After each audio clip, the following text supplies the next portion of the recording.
Simulan na natin ang balitaan. Narito ang malalaki at makabuluhang balita ngayong araw. Headlines.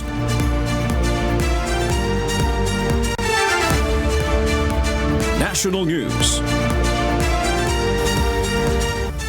Idineklara ni Pangulong Ferdinand Marcos Jr. ang State of National Emergency sa gitna ng patuloy na gulo sa gitnang silangan na malaking banta sa supply ng enerhiya sa Pilipinas. Alamin natin gaano nga ba kahalaga ang State of National Emergency na idineklara ng Pangulo. May hataw na balita si Nel Maribuhok. Sa ilalim ng Executive Order number 110 na nilagdaan ni Pangulong Ferdinand Marcos Jr., idinedeklara ang State of National Energy Emergency at pagpapatupad ng tinatawag na Unified Package for Livelihood, Industry, Food and Transport o UPLIFT. Dahil dito, pagaganahin ng isang whole-of-government response upang matiyak ang katatagan ng supply ng enerhiya, masuportahan ang mga pangunahing sektor tulad ng transportasyon, agrikultura at mga maliliit na negosyo at maprotektahan ang mga Pilipino sa gitna ng pandaigdigang pagkaantala sa supply ng langis na dulot ng sigalot sa gitnang silangan. Upang mas maging epektibo ang pagpapatupad ng mga hakbang na ito ng pamahalaan, binuo ang UPLIFT Committee. Ang komite ay pamumunuan mismo ng Pangulo ng Bansa. Ang miyembro ay ang mga kalihim ng Department of Energy, Department of Transportation, Department of Social Welfare and Development, Agriculture Department, Finance Department, Department of Economy, Planning and Development o DepDev at Department of Budget and Management. Kabilang sa mandato ng komite ay ang pagsubaybay at pagtiyak na tuloy-tuloy at maayos ang paggalaw, distribusyon at pagkakaroon ng gasolina, pagkain, mga gamot, produktong agrikultura at iba pang mahalagang kalakal. Gayon din ang pagsiguro sa tuloy-tuloy na operasyon ng pampublikong transportasyon at mahalagang establishmento at infrastruktura. Kasama rin dito ang pangangalaga sa katatagan ng ekonomiya habang pinoprotektahan ang vulnerable sector. At tiyaking napapanahon at walang hadlang ang paghahatid ng mga serbisyong pampubliko, kabilang na ang pagpapabilis at pagpapasimple ng lahat ng proseso para sa mga aplikasyon o pag-renew ng permit, lisensya at iba pa. Inaatasan at binibigyan ng kapangyarihan ng EO110 ang DOE na magsagawa ng mga angkop na hakbang upang pangalagaan ang katatagan at kasapatan ng supply ng enerhiya ng bansa at mabawasan ang masasamang epekto ng mga pagkaantala sa pandaigdigang merkado ng supply ng enerhiya. Inatasan naman ng DOTR na maglatag ng mga hakbang para protektahan ang sektor ng transportasyon at mga commuter mula sa epekto ng patuloy na pagtaas ng produktong petrolyo. Iniutos naman ng Pangulo sa DSWD na pabilisin ang pamamahagi ng tulong sa ilalim ng Assistance to Individuals in Crisis Situation o AICS sa lahat ng apektadong sektor. Inaatasan naman ng DTI na mag-monitor at kung kinakailangan ay gumawa ng hakbang para maiwasan ang sobrang pagtaas ng presyo ng mga pangunahing bilihin. Habang direktiba naman sa Agri-Department na tiyakin may sapat na supply ng agricultural inputs at food products at gumawa ng hakbang para mapanatili itong available at pinakamababa ang presyo. Nel Maribuhok, humahataw sa balita ngayon. Inihayag ni Department of Energy Secretary Sharon Garin na ang pagkaubos ng supply ng langis sa Pilipinas ang kanilang nakikitang worst case scenario sa bansa sakaling umigting pa ang tensyon sa Middle East. Ginawa ng kalihim ang pahayag sa gitna ng isinagawang pagdinig ng Senate Proactive Response and Oversight for Timely and Effective Strategy Committee kahapon, March 24. Gayunman, ayon kay Secretary Garin, mayroon pang mahigit isang buwan ang Pilipinas para paghandaan ito. Exactly, Mr. Job. The worst case is we run dry. This country runs dry, no? So, ang good news yan, we have about a month or a month and a half to prepare for this. Ayon sa kalihim, sa ngayon ay patuloy ang paghahanap ng Pilipinas sa ibang mga bansa na maaring mapagkukunan ng supply ng langis, kabilang na ang India at Amerika. Nauna nang tiniyak ng DOE official na mayroon pang sapat na supply ng langis ang Pilipinas sa kabila ng nangyayaring tensyon sa gitnang silangan. Muli nitong binigyang diin na sa ngayon ay hindi ang supply kundi ang presyo ng langis ang mas mabigat na problema na kinakaharap ng bansa. Hataw Balita ngayon. Posibleng tumagal hanggang ikalawang linggo ng Mayo ang supply ng langis sa bansa sa inaasahang pagdating ng 1 milyong bariles ng fuel ayon sa Department of Energy. Sa nasabing volume, 400,000 na bariles ang kukunin mula sa Southeast Asia habang 600,000 na bariles naman ang magmumula sa labas ng rehiyon. Sa pangunguna ng Philippine National Oil Company o PNOC, aabot sa higit kumulang 10 bilyong piso ang halaga nito at gagamitin upang palakasin ang buffer stock ng bansa. Pinapayagan din ng mga oil company na bumili mula sa PNOC kung kakapusin ang kanilang supply. Samantala may plano ring gumastos ng 20 bilyong piso ang PNOC para makabili ng 2 milyong bariles bilang karagdagang reserba sa gitna ng krisis sa gitnang silangan. We're also, through PNOC, we're doing the procurement of additional buffer. Hindi po madali po magkumuha ng buffer because it is very expensive. At currently po, we are trying to purchase 1 million barrels, and that's good enough only for 1 week for the country. And that will likely cost us about more than 10 billion pesos already for just 1 week of supply. Hataw Balita ngayon. Sa pagdinig sa Senado kahapon, inamin ni Energy Secretary Sharon Garin na isa sa pangunahing problema ngayon ng bansa ay ang posibleng kakulangan ng supply ng LPG. Ayon kay Garin, sa ngayon, tinatayang 25 araw na lang ay tatagal ng supply ng LPG. Dahil dito, nakikipag-ugnayan na ang DOE sa mga restaurant at beverage sector upang pansamantalang mabawasan o bawasan ang konsumo habang hinihintay ang bagong supply. Ang LPG ang pangunahing ginagamit sa pagluluto ng maraming tahanan at negosyo, kaya maaaring magdulot ito ng pagtaas ng presyo, kakulangan sa refilling stations, dagdag pasanin pa rin sa pamilyang Pilipino. Ang posibleng kakulangan naman ng LPG ay bunsod pa rin ng mas malawak na krisis sa enerhiya dulot ng tensyon sa gitnang silangan. One of our major problems now is LPG. So now we're starting to go around for the restaurants and beverages kasi maybe we can lower the consumption for a bit until we get the supply coming in. We have 25 days for LPG, ma'am. Hataw Balita ngayon. Samantala, sumampa na sa mahigit 100 piso ang presyo ng kada litro ng mga produktong petrolyo sa ikatlong linggo ng nagpapatuloy na digmaan sa Middle East.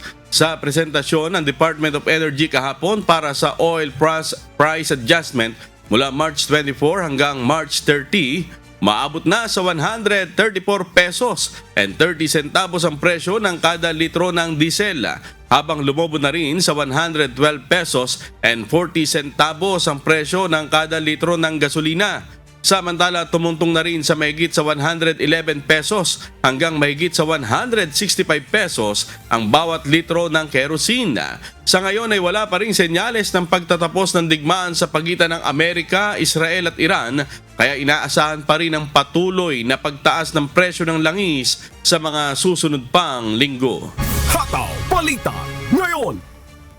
Inaprubahan na ng Metropolitan Manila Development Authority at ng Metro Manila Council ang isang resolusyon na layong bigyan ng exemption sa number coding scheme at truck ban ang mga truck na may kargang langis. Gayun din ang mga cargo truck na may dalang essential goods. Bahagi pa rin ito ng hakbang ng pamahalaan upang tulungan ang mga kababayan nating lubhang apektado ng labis na pagtaas ng presyo ng mga produktong petrolyo.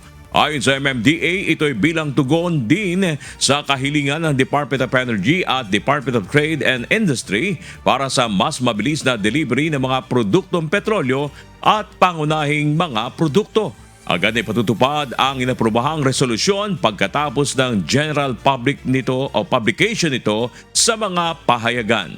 Hataw Balita ngayon. Sisimula na ngayong araw, March 25, the Department of Social Welfare and Development o DSWD ang payout ng cash relief assistance para sa mga jeepney driver sa Metro Manila. Batay sa inilabas na schedule ng DSWD, nakatakda ang payout sa mga jeepney driver sa mayorya ng mga lungsod sa NCR maliban sa Marikina City na kansilado ngayong araw.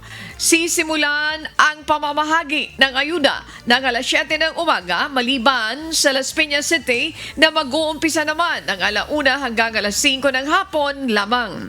Ayon sa DSWD, ang opisyal na listahan ng mga benepisyaryo ay mula sa validation ng Land Transportation Franchising and Regulatory Board, gayon din ng local government units at PUJ operators. Maaaring i-verify ang pangalan at schedule ng payout mula sa link na ito ng LTFRB. Paalala ng DSWD, huwag kalimutan na magdala ng original copy ng driver's license at isang photocopy sa araw ng payout. Hataw Balita ngayon. Ibinahagi ng Department of Transportation ang halaga ng fuel subsidy na matatanggap ng iba't ibang uri ng public utility vehicles bilang tugon ng pamahalaan sa tumataas na presyo ng langis. Makakatanggap ang traditional jeepney operators ng 5,000 pesos bawat unit at 1,500 pesos naman para sa drivers. Ang modern jeepney operators ay may 10,000 pesos bawat unit at 1,500 pesos sa drivers. Para po sa public utility buses kabilang ang P2P, may 10,000 pesos bawat unit ang operators at 5,000 sa driver. Habang ang minibus operators ay may 9,000 pesos at 5,000 pesos naman sa drivers. Ang taxi operators ay makakatanggap ng 2,000 pesos at 5,000 pesos sa driver. Ang field cab o multi-cab operators ay may 5,000 pesos bawat unit at 1,500 pesos sa drivers, habang ang TNBS operators ay 1,500 pesos bawat unit. Para po sa UB Express, ang mga may modern unit ay makatatanggap ng 10,000 pesos para sa bawat unit at 5,000 pesos sa drivers, habang 5,000 pesos ang bawat unit at 5,000 pesos din sa drivers para naman sa traditional units. Ang school transport drivers ay makakatanggap po din ng 5,000 pesos. Samantala, mabibigyan naman ng 5,000 pesos sa mga tricycle operators at drivers at delivery riders. Ayon sa DOTR, ipapamahagi ang ayuda sa pamamagitan ng fuel cards, bank transfer, e-wallet o cash. The amount is 2.5 billion under the 2085 continuing budget. Ang makikinabang po dito na pagdating sa driver, beneficiaries, kasama ang operators natin is around 245,066, no? Thereabout. Baka po madagdagan yan, but definitely around that estimate po. Ang makikinabang po ng PUV units of operators po natin is more or less 1,180,783. And this is a nationwide number because the subsidy po is nationwide. Hataw Balita ngayon. Sinimulan na ng pamahalaan ang pamamahagi ng fuel subsidy sa mga bus operator bilang tugon sa patuloy na pagtaas ng presyo ng langis. Pinangunahan ni Pangulong Ferdinand Marcos Jr. ang rollout ng programa sa Parañaque Integrated Terminal Exchange o PITX kung saan nakatanggap ng tig 10,000 piso ang bawat bus unit. Ayon sa Pangulo, palalawakin ang programa at hindi lamang ito magiging limitado sa Metro Manila. Layunin ng pamahalaan na maibsan ang epekto ng oil price hike sa transport sector at sa riding public. Pinag-aaralan na rin ang paggamit ng digital payment systems upang mapabilis ang distribusyon ng ayuda sa mga benepisyaryo. Yung method of payment, lahat ng klaseng method of payment pwede. We can do it via digital payment o mga GCash. You can go to the ATM. May mga card naman na may hawak naman, may card naman yung mga driver natin, at saka lahat ng operator nag-issue ng card. Pwedeng gamitin yun. Meron pa rin iilan na talagang gusto nila, ayaw nilang gawing digital.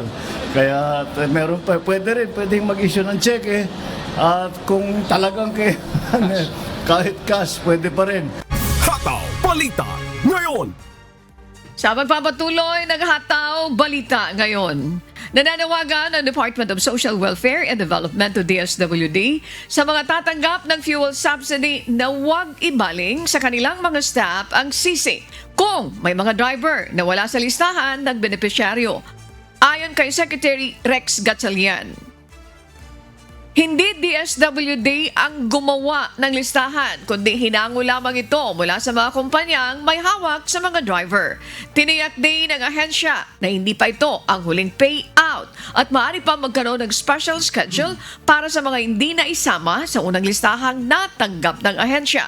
Hinimok ng DSWD ang mga apektadong driver na makipag-ugnayan sa kanilang kumpanya para sa paglilinaw ng kanilang status. Hindi ho DSWD ang gumawa ng listahan. Pangalawa, hinango lang ho namin yan sa mga kumpanyang may hawak rin ho sa inyo. Kaya kung meron kayong dapat puntahan ngayon or so to speak, meron kayong dapat singilin ngayon, singilin natin mismo yung mga TNC nyo o yung mga kumpanya nyo na may hawak sa inyo.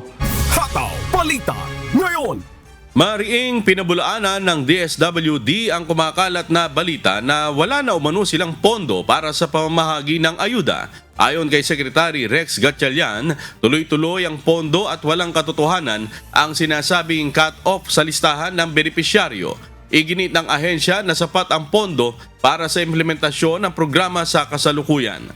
Tiniyak din ng DSWD na magpapatuloy ang pamamahagi ng ayuda sa mga kwalipikadong benepisyaryo. May nabalitaan rin kami sa DSWD na ikinasasama ng loob namin ang sabi raw ng ibang kumpanya. I'll name it already and bahala na sila kung pupuntahan nila ako because the drivers I spoke to last night were from Grab. And Grab was telling them na nag-cut off raw ang DSWD dahil wala na kaming pondo. Wala hong katotohanan na walang pondo ang DSWD para sa activity na to. Hataw Balita ngayon. Mananatiling suspendido ang ilan sa mga flight ng Philippine Airlines bunsod ng nangyayaring tensyon sa Middle East. Kabilang sa mga sakop ng temporary suspension ang Manila to Riyadh at Riyadh to Manila flights. Iiral ang flight suspension hanggang sa March 31, 2026. Lain pa rin ito na masiguro ang kaligtasan ng mga pasahero at crew ng eroplano sa gitna ng nagpapatuloy na giyera sa gitnang silangan. Ayon sa PAL, ang mga apektadong pasahero ay maaaring mag-avail ng libreng rebooking sa oras na mag-resume ang flight o i-convert ito sa travel credits para sa mga susunod pang pagbiyahe o maaari rin na mag-refund alinsunod sa ilang mga polisiya. Bukod sa commercial flights, kasama rin sa apektado ng temporary suspension ang cargo operations ng PAL. Kaya't patuloy ang kanilang koordinasyon sa mga logistic partners para masiguro ang tuloy-tuloy na movement ng essential goods. Hataw Balita ngayon. Oh, kahapon pinag-uusapan natin ito. Pero kagabi, meron tayong nasama doon sa balita na napanood at napakinggan natin. The state of national energy emergency was declared already by the President. Tatagal ito ng 1 taon. Okay. So, binabanggit nila na dito sa pagdedeklara ng state of national emergency para ma-ensure talaga na yung stability ng food supply, fuel supply, and even essential services para dun sa ating mga kababayan, which is good naman. Tama yun, Ani, amigo. Kasi yun nga yung matagal nang hinihiling nung ilan nating mga kababayan. Kaya nga sinasabi nila, may krisis na kaya dapat umaksyon na. Mayroon din ako naririnig na sinasabi nila, yung gobyerno kasi, syempre marami silang nakukuhang mga information from mga economists.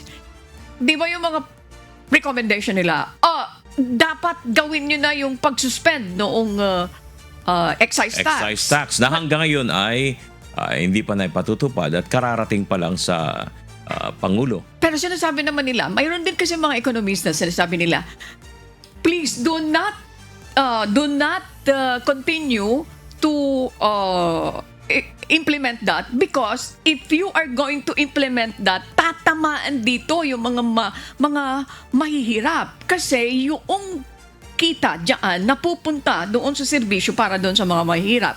I understand si Professor Winnie Munson is against the implementation of the excise tax. Ang kanyang recommendation ay nako, i-tax na lang natin yung mga wealthy people in the country. So you have to create another form of taxes doon sa mga mayayaman. Pero ayaw niya dito. Maaaring, I'm just assuming, na dapat mapakinggan mo talaga, mabalanse mo. Kasi iba-iba yung kanilang mga recommendation. Pero dito sa pagdideklara ng State of National Emergency, package ito doon sa report ni Nell a while ago. Kumbaga, inaasahan kasi, amigo, Ani, na mas makaka-aksyon ang gobyerno kaugnay nitong pagdedeklara ng State of National Energy Emergency. Regarding sa pagsuspend ng excise tax, sabi kung sakali mo sususpendin niya, nasa 6 to 10 pesos per liter ang mababawas doon sa mga oil products. Malaking bagay na rin sana. Malaking bagay na rin sana, pero amigo, ang laki na ng tinaas ng diesel, halos na doble na eh. Kanina nga, ano sabi niyo, magkano na? Magkano na Yung experience ko kahapon, no? Yung dati kong nasa mga 2,200 na full tank ko. Ngayon nasa 3,100 na. Kaya nagulat din ako after nung mapuno. Pinasasagit nga sa akin nung sa gasoline ako, hindi na, yung automatic na lang. Okay na yan. So, at least siguro doon sa Senate, nakita nyo naman si Senator Ligada, sinasabi niya, we have to admit kung ano talaga yung dapat natin i-admit. Medyo naging mainit nga yung discussion, Ani, no, amigo, sa Senado kahapon dahil doon sa punto medyo nag-init si Senator Loren Legarda doon sa sagot ng isang DOE official na sinasabi niya doon na hindi agad maggamit yung pondo ng PNOC dahil kailangan ng aproba ng Kongreso. Kaso ang Kongreso daw ngayon ay naka-break. Medyo nagtaas ang kilay ni Senator doon dahil sabi niya, pagka may abiso naman sa amin na urgent at kailangan aksyonan, hindi magbe-break ang Kongreso. Kaya medyo naging mainit. Yung word na ginamit na, painfully slow. Sabing ganon ni Senator Ligada. Kasi nga, ramdam na natin yung hirap nitong pagtaas nga ng mga petroleum products, Ani. Okay. Tama, yung pagtaas ng yung fuel prices. Pero may binabanggit din naman dito. Ito, bigyan natin ng pagkakataon na maipabatid sa ating mga kababayan. Ang bawat istorya. Ang sabi ng DOE, it's not easy na magsasabi ka, kailangan natin ng buffer stock. Imagine yung binanggit kanina ni Secretary Garin. Yung 5 days na buffer stock will cost you 10 billion pesos. Yes, actually yan ngayon yung planong ng gobyerno na bibili ng 1 milyong bariles ng langis. I think, okay It will na po cost yun. 10 billion pesos. Okay. Bibilin pa lang. So, ibig sabihin, ang question, afford ba natin? Up to how much ang pwede natin ipakawala? Gastusin. 5 days buffer stock will cost you 10 billion. Sa ngayon. Sa ngayon. Kasi posible pa yang tumaas. Tumaas. Now, i-compute mo nga yun, 10 billion sa loob ng 20 araw, hindi talaga biro. Now, siguro, paano yan? Kung halimbawa, nakapag-stock ka ng madami and then automatic, nagkaroon na ng magandang usapan sa Iran. So, mayroon kang napakataas na presyo na na-stock mo.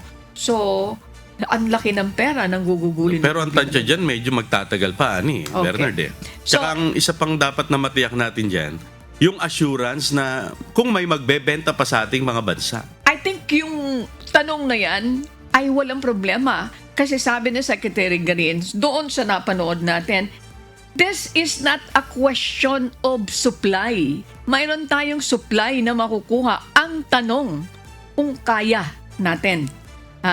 Kung kaya natin. So, big sabihin, at this point, let's not discuss, let's not argue about the supply kasi mayroon daw makukunan. May makukunan, pero ang tanong is kung may pambili. That is the yun. Ang kagaya nung report natin kahapon, di ba?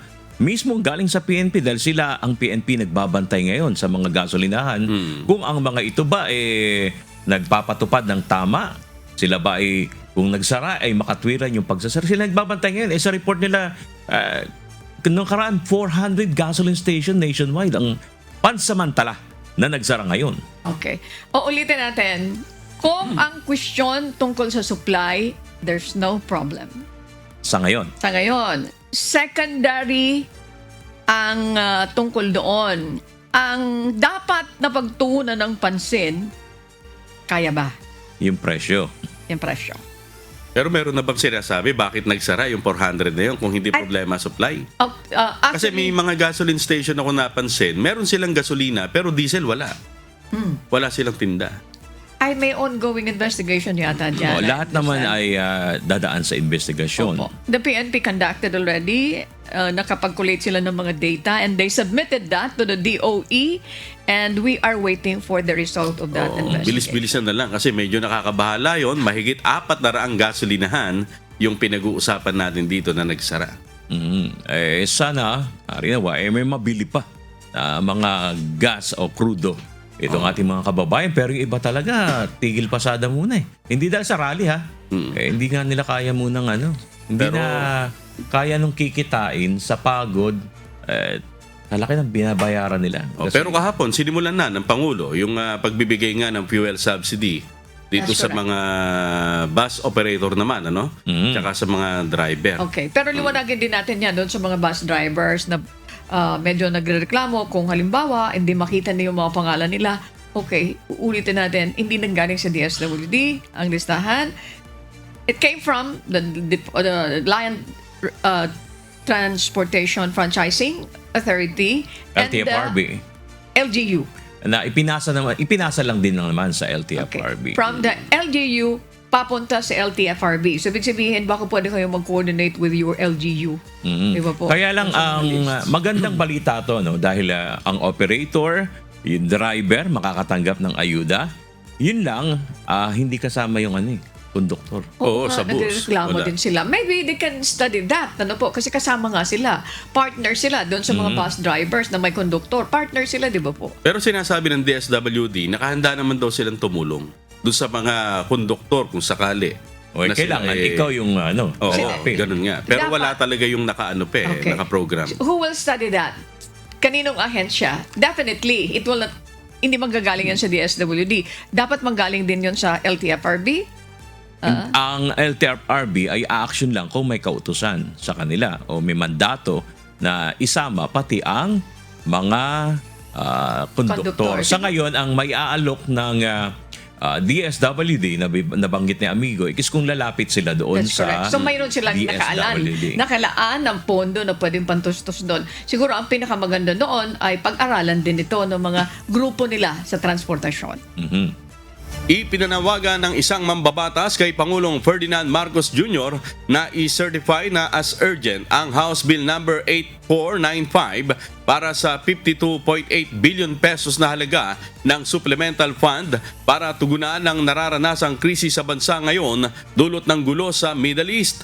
Samantala, inihain naman sa Kamara ang isang resolusyong nag-uudyok sa Department of Trade and Industry at Department of Energy sa pakikipag-ugnayan sa mga lokal na pamahalaan na makapagsagawa ng pag-aaral at tantyahin kung kailangan bang i-adjust at bawasan ang oras ng operasyon ng mga mall at iba pang commercial establishment sa buong bansa. May umahataw na balita si Ross Salicos. Hinikayat ni House Assistant Minority Leader at Akbayan Party List Representative Shel Jokno ang mga kasamahan sa Kamara na magsagawa ng House Panel Deliberations o kung kinakailangan ng special session kaugnay ng inihaing panukala para sa 52.8 billion pesos na halaga ng supplemental budget o ang House Bill No. 8495. Ito ay para ponduhan ang repatriation ng mga apektadong overseas Filipino workers at makapagkaloob ng kinakailangang financial assistance sa mga manggagawa sa transport sector, mga magsasaka at mangingisda sa gitna ng krisis na kinakaharap ng bansa ngayon dulot ng gulo sa Middle East. Nananawagan tayo sa Malacanang na i-certify as urgent ang House Bill 8495 ng Akbayan Reform Bloc na maglalaan ng 52.8 billion peso supplemental budget. As Congress is on a break, we urge our colleagues in the House to hold committee deliberations and if necessary, conduct a special session to approve the same.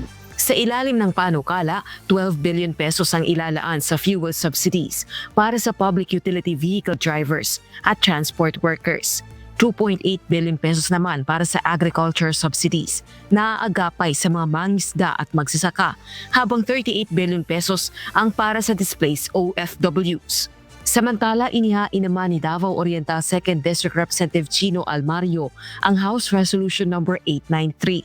Layo nitong hikayatin ng Department of Trade and Industry at Department of Energy sa pakikipag-ugnayan sa mga lokal na pamahalaan upang makapagsagawa ng pag-aaral at i-assess kung kinakailangan bang pansamantalang i-adjust o bawasan ang oras ng operasyon ng mga mall at iba pang commercial establishment sa buong bansa.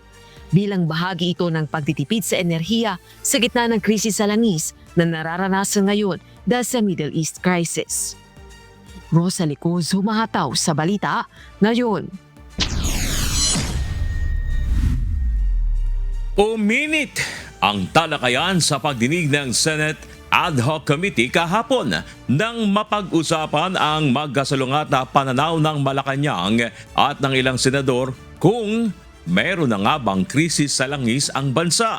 Sa nasabing pagdinig, naglatag ng ulat ang Department of Energy ukol sa estado ng supply ng petrolyo sa Pilipinas sa gitna ng nagpapatuloy na tensyon sa Middle East. May humahataw na balita si Jed Narasina.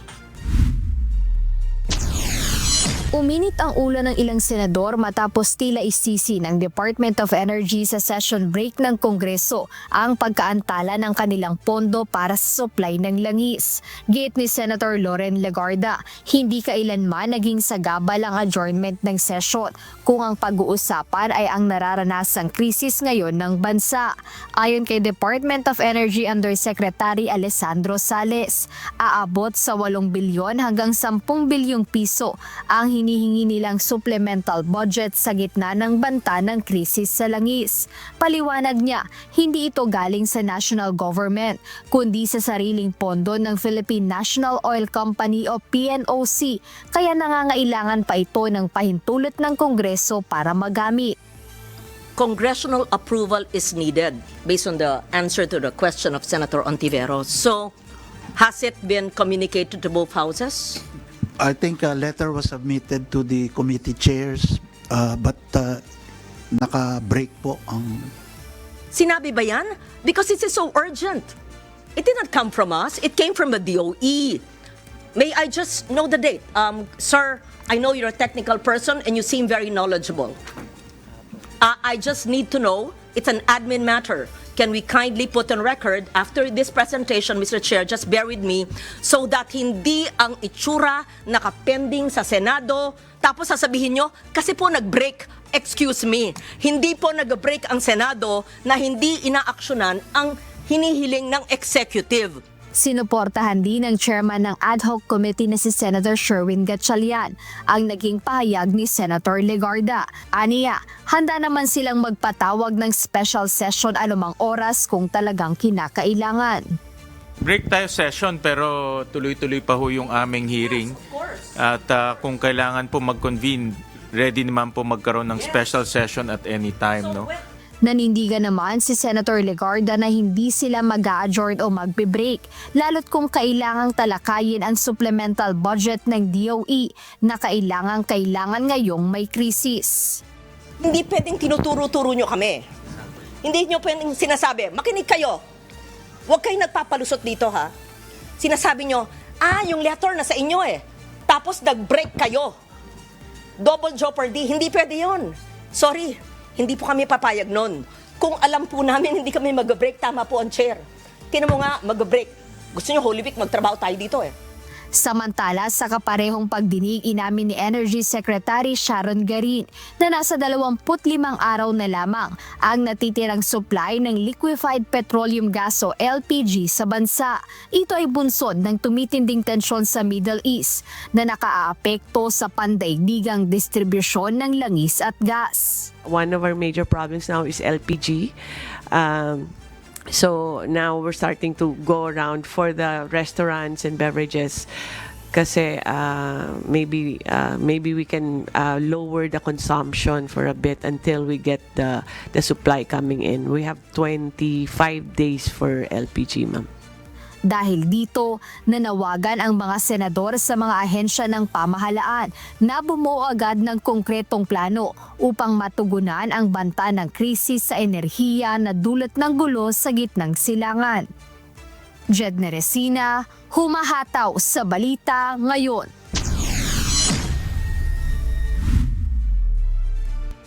At para po sa balita sa iba't ibang panig ng mundo, narito ang ating global correspondent na si Marie Peñaranda mula naman sa Texas, USA. Global News.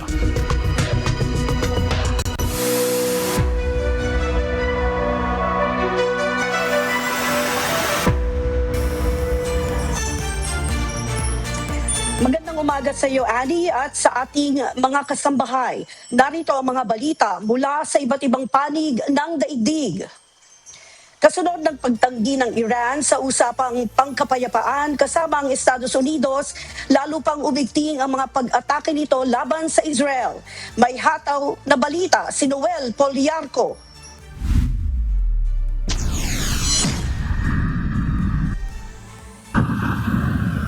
Nagpapatuloy ang matinding pag-atake sa pagitan ng Iran at Israel kung saan muling nagpakawala ng panibagong wave ng missiles ang Iran na tumama sa iba't ibang bahagi ng Israel kabilang ang Tel Aviv.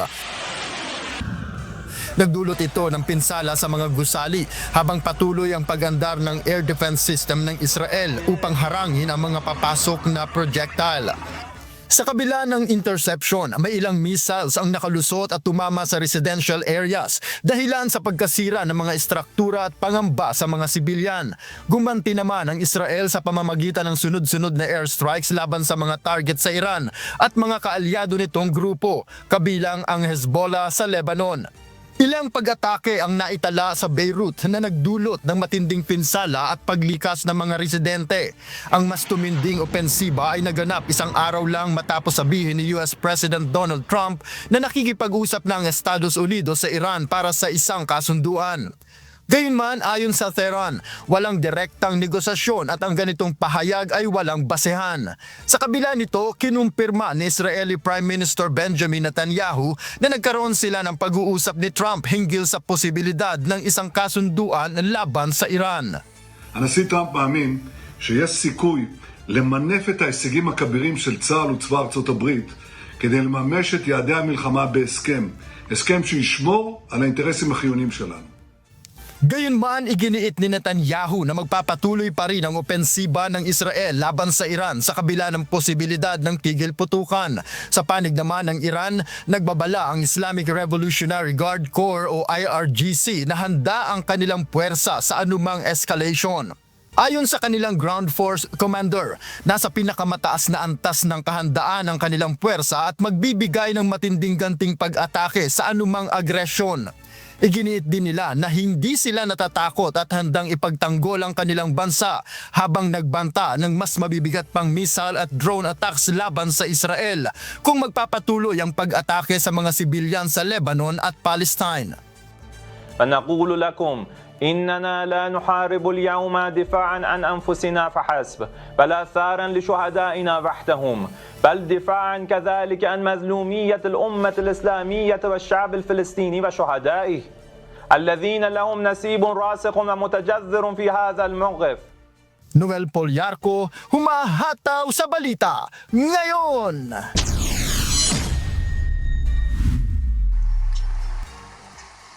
Kinumpirma ng Iran na natanggap na nito ang proposal mula sa Estados Unidos para sa posibleng negosasyon. Ayon sa Tehran, nire-review pa nila ang nasabing proposal at nananatiling walang pag-uusap sa pagitan ng dalawang bansa. May hataw na balita si Jack De Ocampo. Umaasa si US President Donald Trump na mauuwi sa kasunduan ang kasalukuyang komunikasyon sa pagitan ng Estados Unidos at Iran. Ayon kay Trump, may major points of agreement umano ang dalawang panig at naniniwala siyang nais na rin ng Iran ang kapayapaan, dahilan upang magbigay siya ng panibagong pagkakataon para sa diplomasya. Now Iran has one more opportunity to end its threats to America and our allies, and we hope they take it. Samantala, batay sa mga ulat, kinumpirma ng isang senior Iranian Foreign Ministry official na nakatanggap sila ng mga panukala mula sa US sa pamamagitan ng mediators. Kasalukuyan nila itong nire-review at maaaring magsilbing paunang hakbang bago ang formal na negosasyon. Gayunman, nilinaw ng Iran na wala pang direktang usapan sa pagitan ng dalawang bansa sa kabila ng positibong pahayag ni Trump. Kasunod nito, ipinagpaliban din ng US ang planong pag-atake sa energy infrastructure ng Iran at nagbigay ng 5 araw na palugit depende sa magiging resulta ng patuloy na komunikasyon. Lumilitaw din ang papel ng Pakistan bilang mahalagang mediator sa posibleng negosasyon, habang ang Oman ay patuloy ding kinikilalang tradisyonal na tagapamagitan sa pagitan ng dalawang bansa sa mga nakaraang usapan. Sa kabila ng mga senyales ng diplomasya, nananatiling hindi malinaw ang magiging anyo ng anumang kasunduan, kabilang na ang usapin sa nuclear program ng Iran na matagal nang pinagtatalunan ng dalawang panig. Jack De Ocampo, humahataw sa balita ngayon.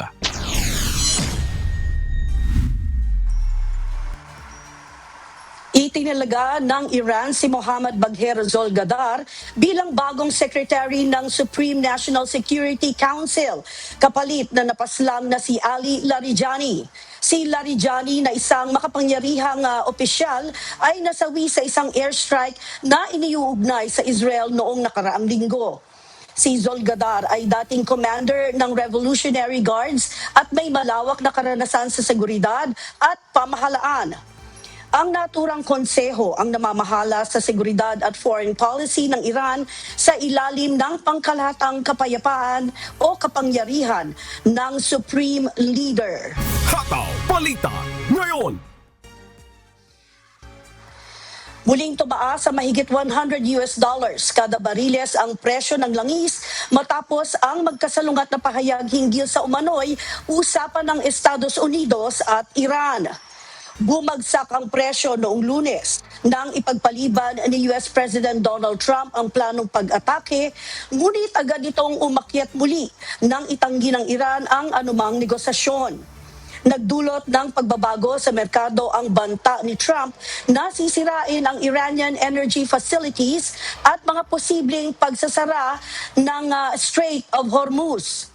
Sa gitna ng patuloy na tensyon, nananatiling unstable ang global oil at stock markets habang umaasa ang iba't ibang bansa na maiibsa ng epekto ng tumataas na presyo ng enerhiya. Hataw Balita ngayon. Nanawagan naman ng Offshore Energies UK sa pamahalaan na suportahan ang oil at gas exploration sa North Sea upang maiwasan ang pagdepende sa imported na enerhiya sa gitna ng tumitinding global instability.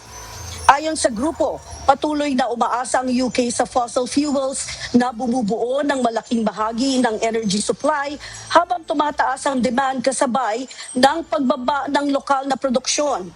Ngunit iginiit ng pamahalaan na hindi solusyon ang pagbibigay ng bagong licenses dahil hindi nito mapapababa ang presyo ng enerhiya na nakadepende sa global market.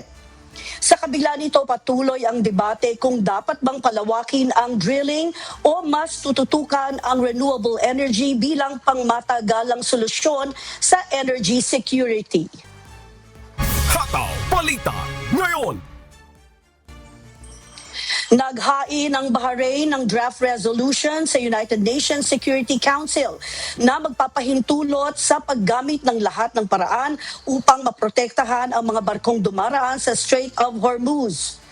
Ayon sa mga diplomat, suportado ito ng ilang Gulf states at ng Estados Unidos. Ngunit malabo itong maaprubahan dahil sa posibleng i-veto ng Russia at China.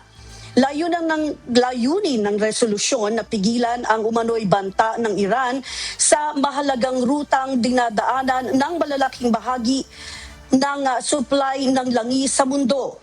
Kasabay nito, nanawagan din itong itigil ng Iran ang pag-atake sa mga barko at ng posibleng sanction habang patuloy ang tensyon sa rehiyon. Hataw Balita ngayon. Libo-libong pamilya sa low to middle income bracket sa New Zealand ang makakatanggap ng 50 New Zealand dollars kada linggo o katumbas ng tinatayang nasa 1,700 pesos.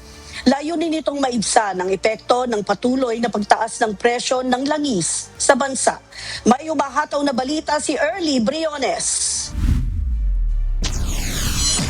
Magbibigay ang gobyerno ng New Zealand ng 50 New Zealand dollars o 1,500 pesos kada linggo sa humigit kumulang 140,000 families na may mga anak sa pamamagitan ng pagtaas ng in-work tax credit. Layunin ng hakbang na ito na maibsan ng pasaning dulot ng pagtaas ng presyo ng langis, lalo na sa mga pamilyang umaasa sa pagmamaneho papunta sa trabaho, paaralan at iba pang mahalagang serbisyo. Ayon kay Prime Minister Christopher Luxon at Finance Minister Nicola Willis, nakatuon ang tulong sa mga working families at hindi saklaw ang mga benepisyaryo ng social welfare at mga nakatatanggap ng superannuation o ang state pension na ibinibigay sa mga senior citizens sa New Zealand. Magsisimula ang nasabing support package sa April 7 at mananatili ito ng hanggang 1 taon o hanggang bumaba sa mas mababa sa $3 kada litro ang presyo ng 91 octane petrol sa loob ng 4 na magkakasunod na linggo. From next month, 143,000 low to middle income working families with children will get an extra $50 a week in their bank accounts. The increase will be temporary, lasting for 1 year or until the price of 91 octane petrol drops below $3 a litre for 4 consecutive weeks. Samantala, naglabas na ng abiso ang mga opisyal ng New Zealand sa mga posibleng hakbang kung magkakaroon ng fuel demand restraints sakaling lumala ang global supply disruption. Sa kabila ng halos $1 na itinaas ng presyo ng gasolina kada litro, nananatiling matatag ang supply ng langis sa bansa. Ayon sa mga opisyal, tatagal pa ang petrol supply sa loob ng 50 araw, 46 na araw para sa diesel at 45 araw para sa jet fuel, habang wala ring naitalang pagkaantala sa mga shipment. Muli namang binatikos ni Associate Minister Shane Jones ang pagsasara ng Marsden Point Refinery bilang dahilan kung bakit limitado ang kakayahan ng bansa na mag-imbak ng mas maraming diesel. Had the last government not approved the closure of the refinery, the loss of 700 million litres of storage, we New Zealanders would have that if that woman had not have closed the refinery. Nagpahiwatig din ang pamahalaan ng interes sa white hydrogen research sa Wairarapa bilang bahagi ng long-term energy transition. Early Briones, humahataw sa balita ngayon.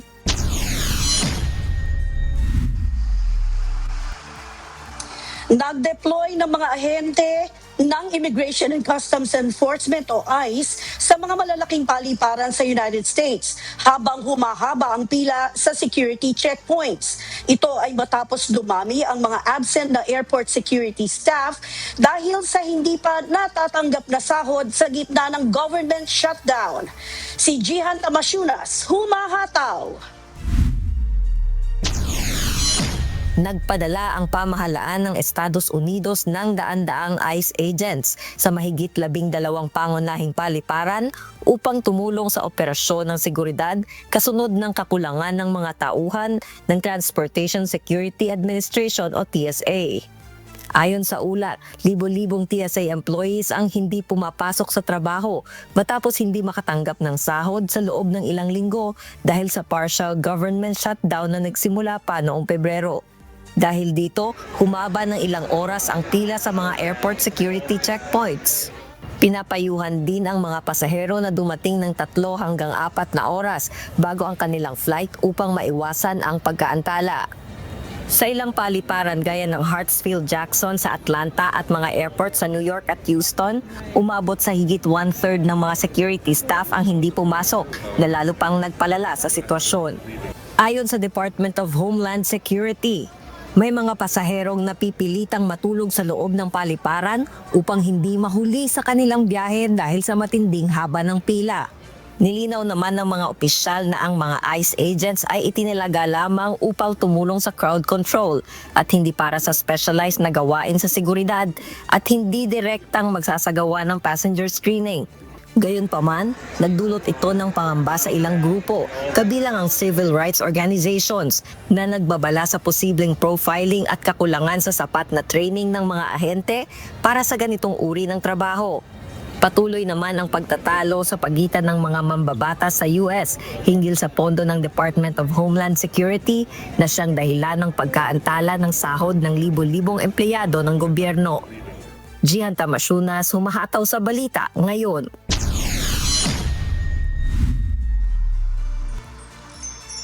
Iginiit naman ni North Korean leader Kim Jong-un na hindi na mababago ang pagiging nuclear state ng kanilang bansa at patuloy pa itong palalakasin bilang bahagi ng kanilang depensa. Tinukoy rin niya ang South Korea bilang pinakamapanganib na kaaway at nagbabala ng matinding kaparusahan sa anumang hakbang na lalabag sa soberanya ng North Korea. Tinanggihan ni Kim ang ideya ng nuclear disarmament kapalit ng benepisyong pang-ekonomiya at iginiit na mahalaga ang nuclear deterrent sa seguridad at pag-unlad ng bansa. Kasabay nito, inilatag din niya ang 5 taon na planong pang-ekonomiya habang patuloy na tumataas ang pondo para sa depensa at pagpapalakas ng kakayahang nuklear ng North Korea. Hataw Balita ngayon. At yan po ang mga balita mula sa iba't ibang panig ng mundo. Mula po rito sa Round Rock, Texas, USA, ako si Marie Peñaranda. Magandang araw. Oras sa buong kapunuan, 5:33 na po ng umaga. At sa pagpapatuloy ng Hataw Balita ngayon, babawasan ng Civil Aviation Authority of the Philippines o CAAP ang airport fees na binabayaran ng mga airline company at passenger service charges simula sa darating na Abril. Isa pa rin ito sa mga hakbang ng pamahalaan na layong ibsa ng epekto ng labis na pagtaas ng presyo ng mga produktong petrolyo bunsod ng gulo sa Middle East. Si Asher Cadapan Jr. humahataw. Magpapatupad ng ibayo pang hakbang ang Civil Aviation Authority of the Philippines o CAAP upang maibsan ang hirap ng mga pasahero at aviation industry sa gitna ng mega oil price hike. Sa opisyal na pahayag, sinabi ni CAAP Director General Retired Lieutenant General Raul Del Rosario na batid nila ang mga hamon dulot ng tensyon sa gitnang silangan. Gayon din ang epekto nito sa mga pasahero at industriya ng aviation sa bansa. Bunsod nito, ipatutupad ng CAAP ang pagbabawas ng singil sa service charge mula sa mga pasahero at ang aeronautical fees na binabayaran naman ng mga airline company. Layo nito na magbigay ng agarang ginhawa at suporta sa mga apektadong sektor at masiguro ang pananatili ng accessible na air travel. Sa ilalim ng modified rates, babawasan ng 50% ang aeronautical fees, partikular na ang bayad para sa landing at take-off ng mga eroplano. Patumbas ito ng hindi tataas sa 5,000 pisong singil sa mga airline company kada landing ng kanilang eroplano sa paliparan. Para naman sa singil sa passenger service charge o PSC, magkakaibang halaga na ibabawas depende sa uri ng biyahe. Para sa international airport, babawasan ng PSC sa mga biyahe abroad kung saan mula 900 pesos ay magiging 700 pesos na lang ito. Habang sa domestic flights, mula 350 ay 150 hanggang 200 pesos na lang ang babayaran para rito. Kung dadaan naman ang pasahero sa isang principal class 1 na paliparan, mula 300 ay magiging 150 hanggang 200 na lang din ang service charge ng pasahero. Habang sa principal class 2 ay mababawasan ng 200 pesos na regular PSC ng 50% o magiging 100 pesos na lang din ito. Kalahati rin ang tatapyasan sa 100 na PSC sa mga community airport kaya magiging 50 pesos na lang ito. Magiging epektibo ang mga bagong rates na ito sa airline aeronautical fees at passenger service charges simula sa April 1. Asher Cadapan Jr. humahataw sa balita ngayon. Sa pagpapatuloy ng Hataw Balita ngayon, nangako ang Department of Transportation na magpapatuloy ang mga diskwentong ibinibigay sa mga nasa transportation sector na apektado ng labis na pagtaas ng presyo ng langis. Sa ngayon ay pinatutupad na ang iba't ibang mga diskwento sa mga nasa sektor ng transportasyon. upang ibsan ang epekto ng service o serye ng mega oil price hike. Si Benedict Samson, humahataw.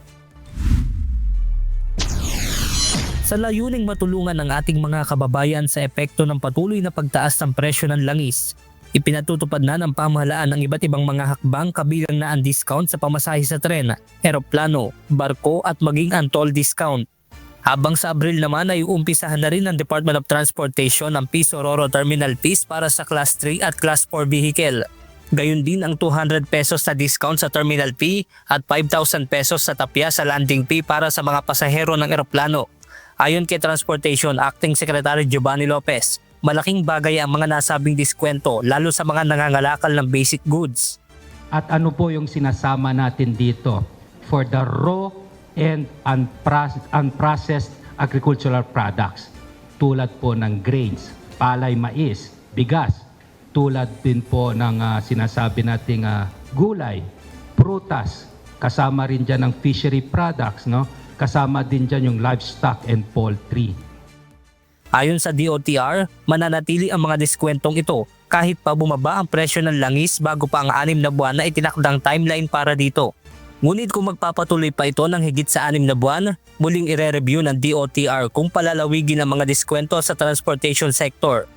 Hindi po, yung binigay nating timeline dun, tulad po sa ating RORO, Piso Terminal Fee sa mga agricultural products natin, no? Sinabi nating 6 months yan. No? And subject to review later on kung kailan pa i-extend. Ibig sabihin po, that is as of now 6 months, regardless if there's a decrease in our oil prices. Samantala, umaasa naman ng ahensya na makikibahagi na rin sa pagbibigay ng discount ang LRT Line 1. Yung sa LRT1 po, patuloy ating pakipag-ugnayan sa LRMC because ito po ay isang concession at sana rin po makapagbigay sila ng diskwento.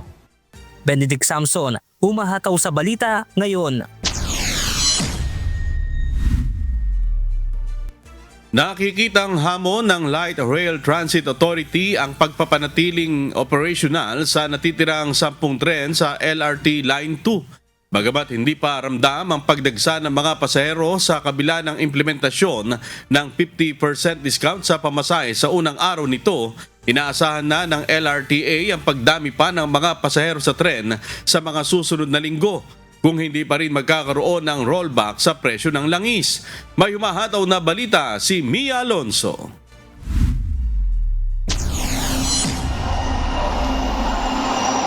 Mula sa dating 18 tren na tumatakbo sa linya ng LRT2, ayon sa Light Rail Transit Authority, sa ngayon ay 10 tren na lamang ang gumagana, habang 8 sa mga ito ang tuluyan ng nasira at hindi na maiaayos. Ang limitadong bilang ng mga tren na tumatakbo sa linya ang isa sa itinuturing ngayong hamon ng LRTA sa gitna ng inaasahang pagdami ng mga pasahero dahil sa ipinatutupad na 50% fare discount sa lahat ng mga pasahero. Ito yung challenge sa amin na to ensure that every day magagamit itong mga to at ma-deploy sila para makatulong doon sa possible surge ng pasahero.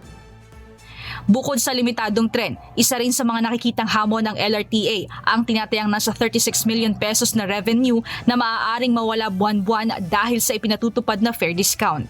Yun ang mawawala sa amin and we need this para tuloy-tuloy yung operasyon natin. Kailangan namin ito sa number 1 sa kuryente, no? We spend a lot sa kuryente every month.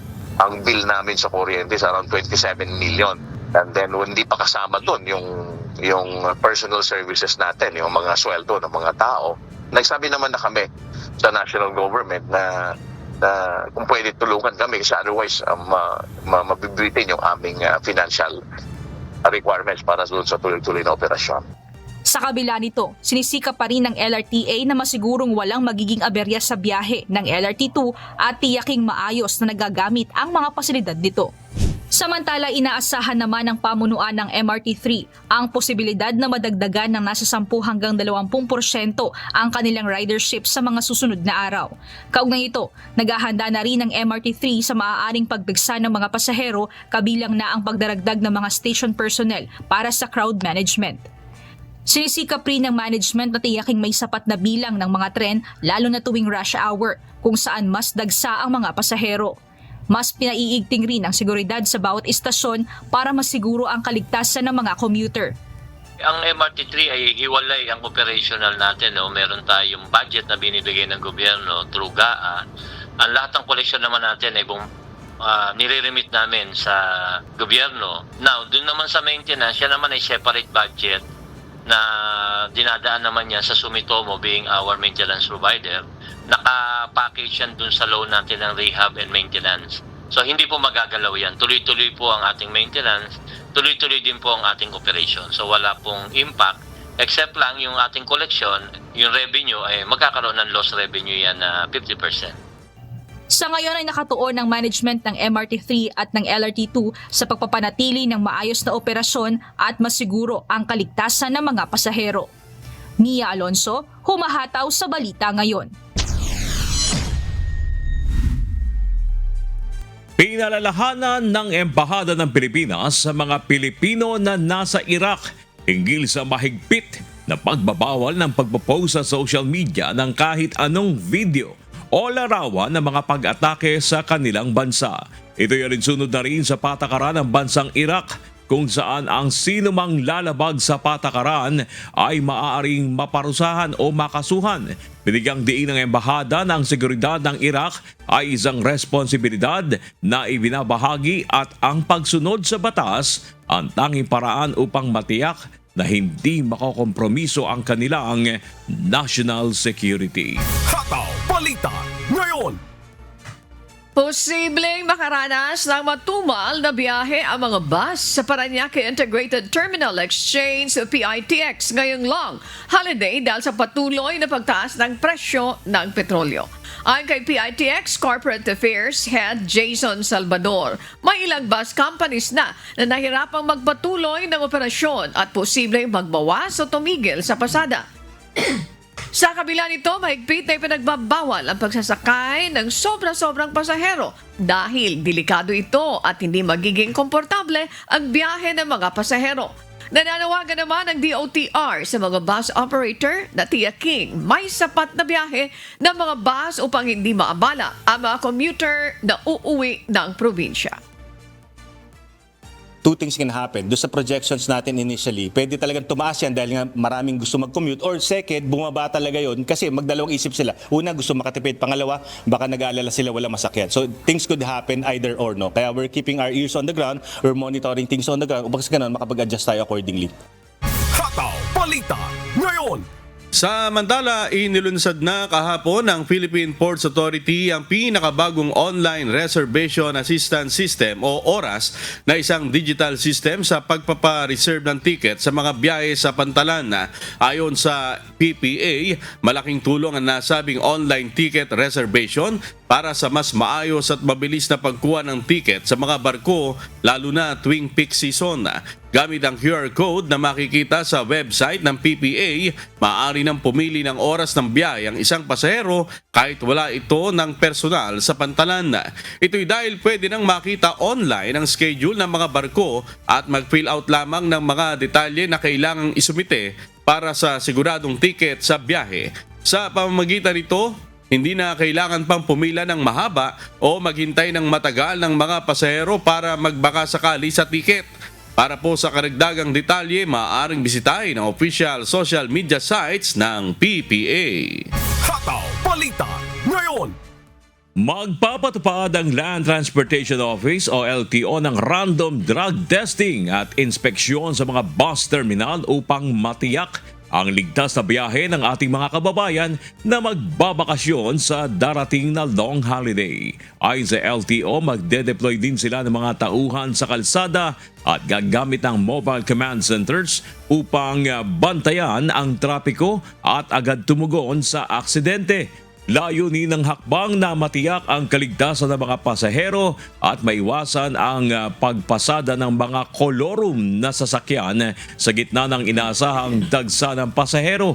Hinimok din ng LTO ang publiko na sumakay lamang sa mga rehistradong sasakyan at report ang mga driver na lumalabag sa batas trapiko upang mapanagot ang mga ito. So as a preventive measure, yun lamang pong makita ang mga checkpoints namin, definitely will prevent them to travel with a violation na parang chismis lang yan, kakalat yan sigurado, and then yung iba, hindi na babiyahe pa. Hataw Balita ngayon. Kinumpirma ni House Justice Committee Chairperson at Batangas 2nd District Representative Sherville Luistro na natanggap nila ang abisong hindi makikibahagi si Vice President Sara Duterte sa gagawing pagdinig sa dalawang impeachment complaints na nakatakdang magsimula ngayong araw ng Miyerkules, March 25. Kasabay nito, kini-question din ng kampo ng pangalawang Pangulo ang constitutionality ng proseso ng impeachment ng House panel. Samantala, bago ang paglalahad ng ebidensya at testigo ng complainants at respondent, resolbahin muna ng House Committee on Justice ang mga mosyon at kahilingang ihain sa kanila. Kabilang na ang pagpapasabina ng relevant documents gaya ng bank records, statements of assets and liabilities and net worth ng Vice Presidente at iba pa. Gayon din ang hiling na protective custody para kay Ramil Madriaga na itinuturing na mahalagang testigo at ang tinututulang entry of appearance ng dalawa sa mga abogado ng Vice Presidente na sina Michael Poa at Reynold Monsayak dahil sa umano'y conflict of interest. Kahit naman hindi dumalo sa unang pagdinig ang Vice Presidente, tuloy-tuloy ang gagawing pagpapadala ng imbitasyon dito ng House panel. Actually, hanggat hindi natatapos yung hearing proper, we will keep on sending invitation to her. So that at any point of the entire hearing proper, she can actually come. Because the Justice Committee, in accordance with the rules, is actually giving her ample opportunity to present her evidence as well and to controvert the evidence of the complainant. Samantala, kinumpirma naman ni Attorney Poa na nagsumite ang counsel ni Vice President Duterte ng liham sa House Justice Committee. Ito ay para ipahayag na hindi dadalo si VP Duterte sa pagdinig sa gitna ng constitutional objections ng kanilang kampo. Hataw Balita ngayon. Isinasa ilalim ngayon ng Office of the Ombudsman sa inventaryo ang lahat ng kasong nakabinbin sa kanilang tanggapan. Ayon sa anti-graft body, ito'y upang mapabilis ang pagresolba ng mga reklamo laban sa mga opisyal o empleyado ng gobyerno. May umahataw na balita si Ivan Alvarez. Kasalukuyang nagsasagawa ang Office of the Ombudsman ng physical inventory sa lahat ng kasong nakabinbin sa kanilang tanggapan sa iba't ibang panig ng bansa. Sa pabatid na inilabas ng Office of the Ombudsman kahapon, ito ay upang mas maging maayos ang kanilang records management, case documentation at matiyak na mahusay na nasusubaybayan at nareresolba ang mga kaso. Kaugnay nito, hinihikayat ng tanggapan ang mga complainant, respondent o ang kanilang mga otorisadong representative na may mga nakabinbing kaso na magsumite ng mga detalye upang makatulong sa isinasagawang inventaryo. Maaaring mag-email ang mga kinauukulan sa 2026 Case Inventory at ombudsman.gov.ph at ilahad ang mahalagang detalye ng kanilang kaso tulad ng docket number, pamagat ng kaso, pangalan na nagrereklamo o nang inirereklamo, opisina o unit kung saan ito isinampa at latest correspondence na may kaugnayan sa kaso. Pwede ding isama ang related documents, pleadings o opisyal na komunikasyon sa tanggapan ng ombudsman. Pagtitiyak ng anti-graft body, gagamitin lamang ang mga impormasyong makakalap sa verification at pag-update ng mga record. Itinakda naman ang deadline ng pagsusumite ng mga impormasyon hanggang June 19, 2026. Ayon sa 1987 Constitution, mandato sa ombudsman na kumilos sa mga reklamo laban sa mga opisyal o empleyado ng gobyerno, kabilang ang mga ahensya at korporasyong pag-aari o kontrolado ng pamahalaan. Evan Alvarez, humahataw sa Balita Ngayon. Sa nalalapit na balikatan exercises na idaraos sa susunod na buwan, mas paigdingin pa ng Pilipinas ang kasanayan nito sa larangan ng cyber defense, kalinsabay na rin ang nangyayaring digmaan at cyber warfare sa iba't ibang panig ng mundo. May humahataw na balita si Ryan Lacanlale. Mula sa mga nakagawian ng pagsasanay sa field training, command post, disaster response at live firing, isa rin sa mga pangunahing pagtutuunan ng balikatan exercise ngayong taon ang pagpapalakas ng kakayahan ng cyber defense ayon kay Armed Forces of the Philippines Chief of Staff General Romeo Browner Jr. Ayon sa general, sa makabagong panahon ng digmaan, hindi na lamang pisikal na puwersa ang labanan, kundi pati na rin ang kontrol sa impormasyon at digital infrastructure. Inihalimbawa nito ang kasalukuyang digmaan ngayon sa pagitan ng Ukraine at Russia, pati na ang giyera sa pagitan ng Estados Unidos at Israel laban sa Iran. We will be focusing also more intently on cyber exercise, no? On the cyber defense exercise. Because nakita natin na dun sa gera sa Ukraine and Russia, and then yun sa Iran versus US and Israel, nakita natin yung kahalagaan ng cyber defense. Dahil bago umatake, for instance, ang Estados Unidos sa Venezuela at sa Iran, isa sa mga unang ginawa nilang hakbangin ay yung tirahin yung networks ng kalaban nila through cyber warfare. That is why it is very important that we develop this capability of defending our resources, our networks. Dagdag pa ni General Browner, mahalaga ang ganitong pagsasanay para matiyak ang kahandaan ng Pilipinas laban sa posibleng cyber attacks na maaaring makaapekto sa seguridad at operasyon ng pamahalaan at sandataang lakas. Sa darating na buwan ng Abril, magsisimula ang balikatan exercise na isang taunan at pinakamalaking pagsasanay ng military forces ng Pilipinas at Amerika, kasama ang iba pang mga bansa. Ito ay kahit pa nagpapatuloy ang digmaan sa pagitan ng US, Israel at Iran. No. We received the confirmation from Admiral Paparo himself. He said that this will still be the biggest balikatan exercise despite the war going on in Middle East. Sabi niya, hindi tayo maapektuhan. Tuloy pa rin lahat ng ating mga plinano na mga activities, and yung scale and scope ay pareho pa rin. Kasama sa sasabak ngayon sa balikatan exercise ang Japan Self-Defense Force. Ito ang unang pagkakataon makalipas ang halos 81 taon na muling tatapak sa Pilipinas ang combat troops ng Japan matapos ang World War II noong 1945. Ayon kay General Browner, bukod sa Estados Unidos, Australia at Japan nakalahok sa balikatan ngayong taon, nagpahayag din ang ibang bansa ng intensyon na magkaroon din ng kahalintulad na Visiting Forces Agreement at makasama sa mga pagsasanay. We also have visiting forces agreements with New Zealand, with Canada, with France, and we're working on that with the United Kingdom and Germany. So in other words, a lot of other countries are interested to come into that agreement with us to be able for us to exchange troops. No? Their troops coming to the Philippines, our troops going to their countries as well. Ryan Lacanlale, humahataw sa Balita Ngayon. Regional News.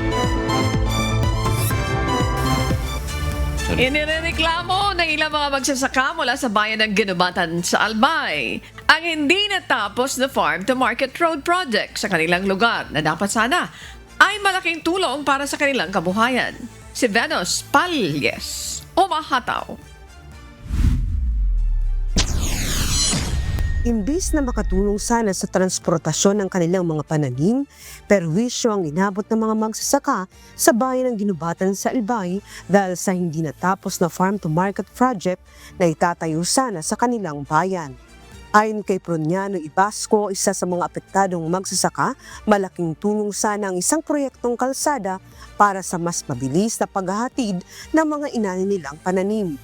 Subalit sa halip na mapakinabangan, problema pa ang idinulot nito sa daluyan ng tubig sa kanilang mga sakahan na nagdulot ng pagbaha sa kanilang mga tanim. Binayaran nila lang maayos din, tingnan mo yung gawa nila.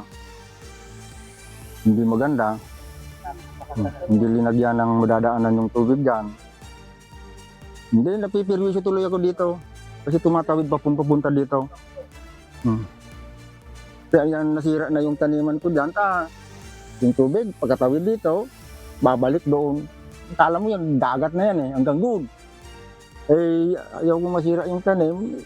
Noong Lunes, ininspeksyon ni Department of Agriculture Secretary Francisco T. Laurel ang nasabing FMR project kung saan lumabas sa paunang investigasyon na hindi na ipatupad ang proyekto sa orihinal nitong lokasyon dahil sa umano'y right-of-way issues. Pinasinungalingan din ng mga natuklasang datos ang timeline ng proyekto matapos makitang may marka itong 2019 FMR sa kabila ng mga pagbabago sa lokasyon nito noong 2021. Nangako naman ang DA na iimbestigahan ang hinihinalang Ghost FMR project at tiniyak na papananagutin ang mga responsable sa likod nito. Venus Palyas, humahataw sa balita ngayon. Sa layuning mas paigtingin ang kahandaan at kakayahan ng mga bumbero sa pagresponde sa mga insidente ng sunog, idinaos ng Bureau of Fire Protection ng 10th Annual Fire Olympics 2026 sa Oroquieta City, Misamis Occidental. May humahataw na balita si Alan Manansala. Kaalinsabay ng paggunita sa Fire Prevention Month ngayong Marso, idinaos ng Bureau of Fire Protection o BFP sa Oroquieta City sa Misamis Occidental ang 10th National Fire Olympics 2026. Kalahok sa nasabing kompetisyon ang mga kinatawan ng BFP mula sa 18 rehiyon sa bansa na nagtagisan ng kakayahan sa rescue at firefighting challenges. Sa 3 araw na programa, susubukan ang kakayahan ng mga kalahok sa life extrication, rope rescue techniques at ang toughest firefighting challenge. Dito susubukin ang lakas, bilis at kakayahan ng mga bumbero sa rescue operations at pag-apula ng sunog. Isang paraan nito para mas lalong mahasa ang aming mga kakayanan, and aside from that this is one way of nagko-convene yung buong Bureau of Fire Protection sa buong Pilipinas. In this way po na-enhance din namin yung pakikisama. Ang Bureau of Fire Protection ay hindi lang kami ay nag-serve through sa firefighting namin na mandate, but we have other mandates. We have the emergency medical services, we have the rescue service, and we have the fire safety inspection. That's the reason na meron tayong mga fire prevention activities, but also we respond to vehicular accidents. Layunin ng taunang National Fire Olympics na hasain ang kasanayan ng mga tauhan ng BFP, palakasin ang samahan ng mga kawani at muling paalabin ang diwa ng serbisyo para sa kaligtasan ng publiko. Alan Manansala, humahataw sa balita ngayon. Pinalalakas pa ng lalawigan ng Bataan ang pangangalaga sa kalikasan kung saan isang kasunduan ang nilagdaan ng pamahalaang panlalawigan at ng Department of Environment and Natural Resources kasama ang isang pribadong grupo para sa Sagip Pawikan at Mangrove Conservation Project. Si Melanio Aquino, humahataw. Sa layuning mapangalagaan ang ating kalikasan, pinirmahan ng pamahalaang panlalawigan ng Bataan at ng DENR, katuwang ang Aboitiz Power, ang isang Memorandum of Agreement para sa Sagip Pawikan at Mangrove Conservation Project sa Bataan. Sa ilalim ng kasunduan, patuloy na popondohan ang mahigit 32 hektarya ng mga bakawan sa Orani at isang conservation facility para sa mga pawikan sa bayan naman ng Murong. Layunin nitong mapalago at mapangalagaan ang mga mangrove forest at mga endangered species kabilang na ang mga pawikan na matatagpuan sa nasabing lugar. We are committing 24 million pesos over the next 7 years. We want these mangroves to grow with us. Hanggang 7 years po ang ating partnership. To stand strong with us, lalo na sa harap ng storm surges at climate challenges. Pangalawa, para sa ating pawikan, dahil mukhang mahal na mahal nila ang Morong at balik sila ng balik. Gusto natin bawat hatchling may safe at maayos na journey papunta sa dagat kasi sila VIP din. Ayon kay DNR Region 3 Assistant Regional Director Ricky Hernandez, nagdudulot ng benepisyo sa mga mamamayan ang koordinasyon ng pamahalaan at pribadong sektor sa mga ganitong programa. The mangroves in Orani will stand as natural shield against storms, nurseries for peace, and guardians of our coastlines. The Pawikan Hatchery in Morong will protect endangered species, inspire ecotourism, and strengthen community pride. These projects are living proof that collaboration leads to results that benefit our people and the planet. Ito na ang ikalawang pagkakataon na nagkaroon ng kasunduan ng mga ahensya ng pamahalaan at pribadong grupo para sa pangangalaga ng kalikasan sa Bataan. Nagpasalamat naman ang mga lokal na pamahalaan ng Orani at Morong sa patuloy na suporta sa kanila upang panatiling maayos ang mga bakawan at ang pangangalaga sa mga pawikan. Yung ganitong mga programa, nagsisilbing inspirasyon po ito sa aming mga taga-Orani, lalo higit po doon sa samahan ng aking mga kababayan. Muli, maraming salamat sa inyong walang sawang tulong na binibigay po sa aming bayan ng Morong at syempre sa iba pa pong bayan dito sa Bataan. Melaki humahataw sa balita ngayon. Tuloy tayo sa gitna ng patuloy na pagtaas ng presyo ng langis. Hindi tumitigil ang pamahalaan sa paghahanap ng mga pamamaraan upang maibsan ang bigat ng epekto nito sa ating mga kababayan, lalo na ang mga nasa transport sector. Noong nakaraang linggo po ay umarangkada na ang pamamahagi ng payout na 5,000 cash relief assistance sa mga tricycle drivers sa Metro Manila.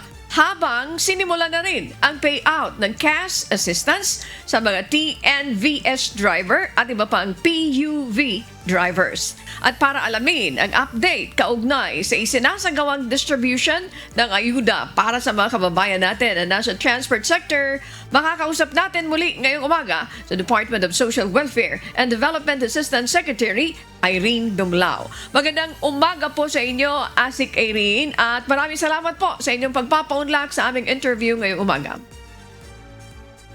Magandang umaga, Miss Annie. Magandang umaga din sa lahat ng sumusubaybay ng inyong pong programa.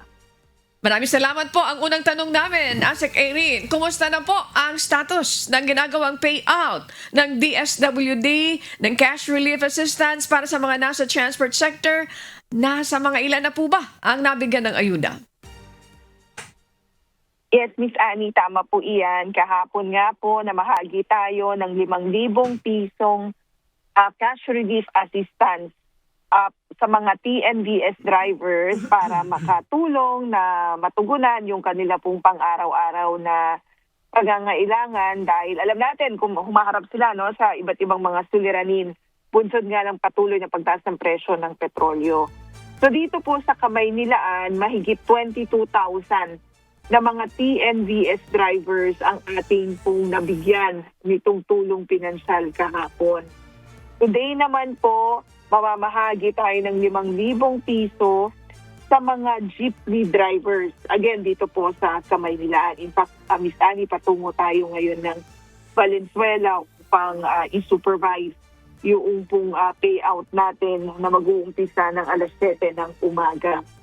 Sa Thursday, Friday naman, mga service delivery riders o drivers ang ating pong bibigyan ng tulong.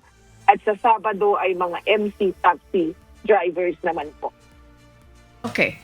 Ano po yung nakita nyong challenges, Asik Irene, dito sa distribution po ng mga ayuda ninyo po? Well, Miss Annie, yung pong mga challenges, but actually these are opportunities na nakikita natin, ay yung pong mga ibang drivers na wala po sa listahan. we'd like to take this opportunity to clarify that the list was not generated by the DSWD. Ito pong listahan na ito ay isinumiti po sa amin ng LTFRB at si LTFRB kinuha niya po ito mula sa mga transport network units o dun sa mga kumpanya ng mga TNVS drivers. Kung kaya nga po kahapon ang sabi natin kung meron pong mga hindi na ipasama ay makipag-ugnayan sila sa kanilang transport network units nang sa gayon sila po ay mailista, maisama at mabigyan po natin ng tulong kasi we could always arrange a special payout for them. Ngayong araw, you mentioned a while ago po, Asik Irene, aarangkada rin ang payout ng cash relief assistance para sa mga jeepney driver. Saan po ba sila pwede magpunta at ano yung dapat nilang gawin po o kaya dalhin? Yes, Miss Annie, meron pong mga designated payout sites ang bawat syudad. Halimbawa po sa Valenzuela, umpisahan ko na sa Caloocan. Sa Caloocan, ang payout site po ay sa Pacquiao Sports Complex. Kung sa Las Piñas naman po ay sa Aguilar Sports Complex. Sa Makati ay Makati City Hall Quadrangle. Malabon Sports Congress. Sa Mandaluyong ay ang Atrium Mandaluyong Executive Building. Sa Manila ay ang Cartilla ng Katipunan.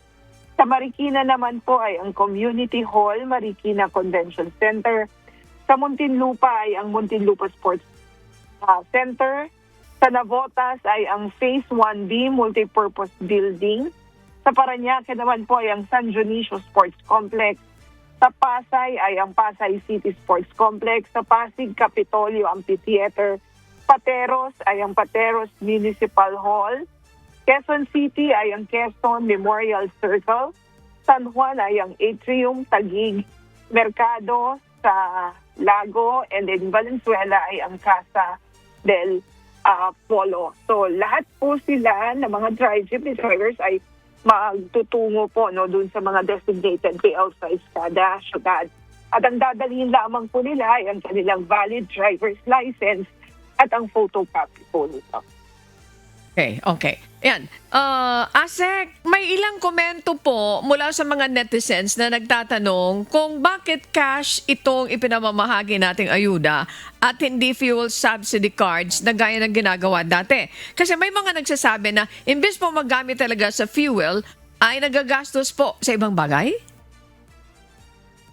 Well, Miss Annie, hiwalay po kasi ito doon sa fuel subsidy na binibigay naman po ng Department of Transportation. Kahapon, kasama po natin ang DOTR sa pagpapaliwanag na magkaiba po itong tulong na ipinapahatid ng DSWD. So yung fuel subsidy, I understand, meron po talagang platform para sa pagdidistribute niyan.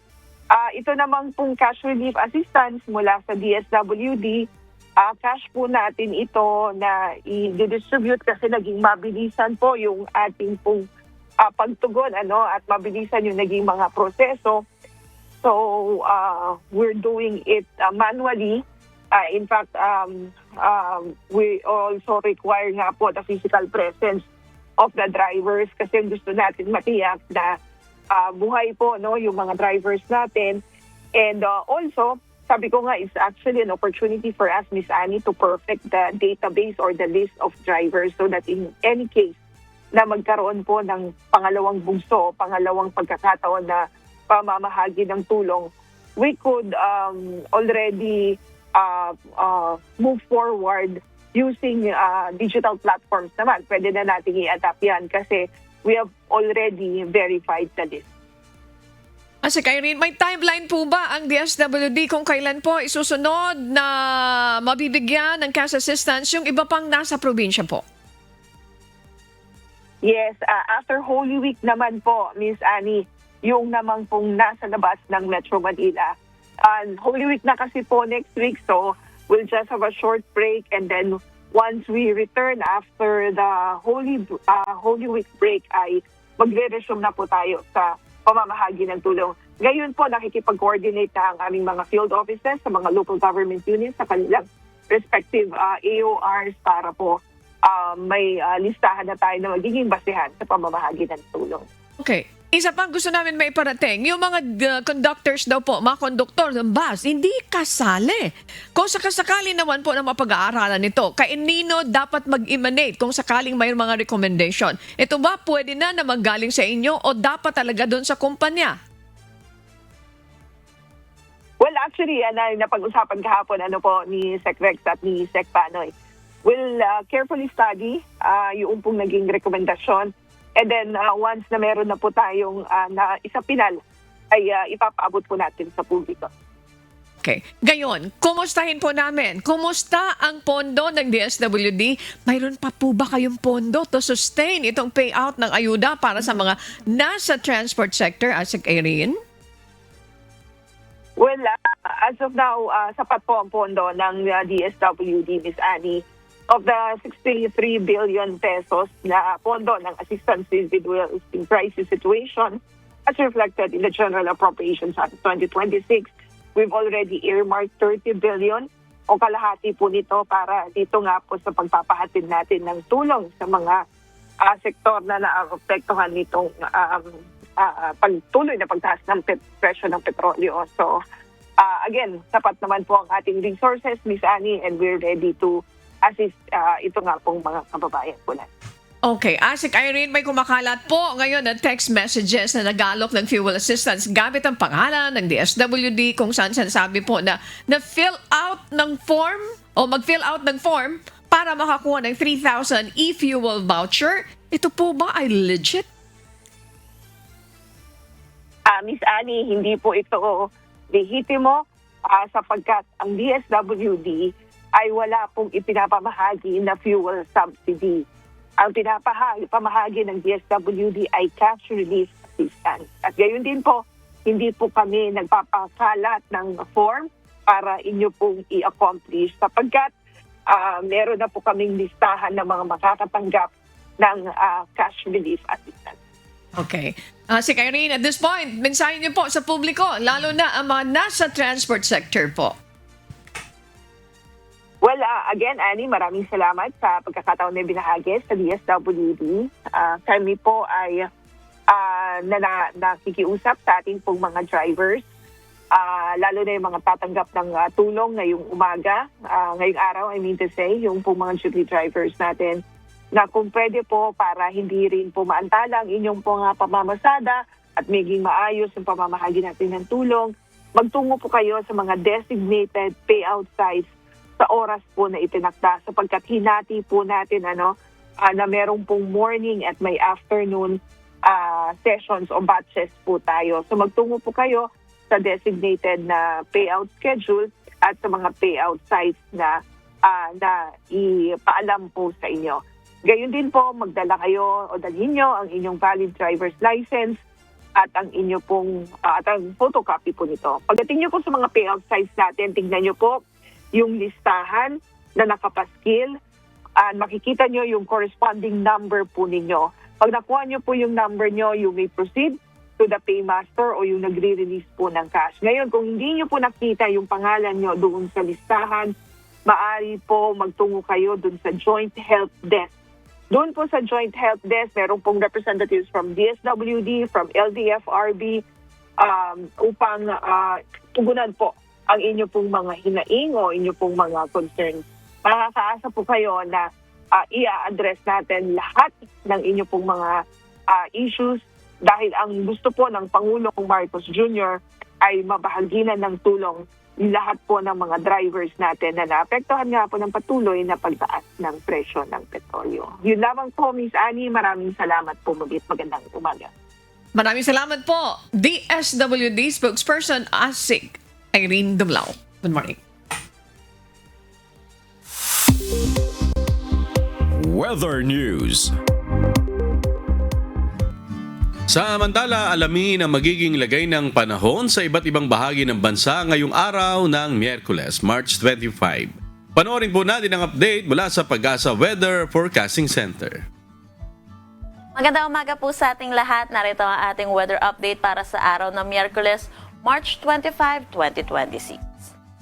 Easterlies pa rin or yung mainit at malinsangan na hangin na nanggagaling sa dagat Pasipiko ang umiiral dito sa buong bansa natin. Ito rin po yung nagdadala ng init at alinsangan sa malaking bahagi ng ating bansa, pwera na lang dito sa mga eastern section ng ating Southern Luzon at Visayas na inaasahan natin magdadala ng mga kalat-kalat na pag-ulan itong easterlies. Wala naman tayong minomonitor na anumang bagyo or low pressure area sa loob at labas ng ating Philippine Area of Responsibility. Para sa magiging panahon natin ngayong araw dito sa Luzon, inaasahan natin dulot na itong easterlies makakaranas ng maulap na papawirin na may mga pag-ulan dito sa buong Bicol region, pati na rin sa Quezon, Romblon at Marinduque.